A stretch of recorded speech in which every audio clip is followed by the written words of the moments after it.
दो चेले एम्माउस नाम के गांव की ओर जा रहे थे। उन सब बातों पर चर्चा कर रहे थे, यीशु की मृत्यु, टूटी हुई आशाएं और अजीब खबरें की कब्र खाली है। अचानक एक व्यक्ति उनके साथ आ मिला। यह स्वयं यीशु थे, परंतु उनकी आंखें ऐसी रोकी गई थीं कि वे उन्हें पहचान न सके। यीशु ने उनसे पूछा, तुम किस बात की चर्चा कर रहे हो? वे रुक गए, उदास होकर बोले, क्या तुम अकेले ऐसे हो जो नहीं जानते कि यरूशलेम में क्या हुआ? यीशु नासरी, जो परमेश्वर और लोगों के सामने सामर्थी भविष्यद्वक्ता था, उसे पकड़वाया गया, क्रूस पर चढ़ाया गया।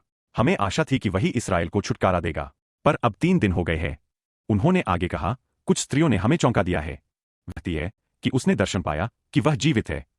तब यीशु ने उनसे कहा, हे निर्बुद्धियों, क्या आवश्यक न था कि मसीह दुख उठाकर अपनी महिमा में प्रवेश करे?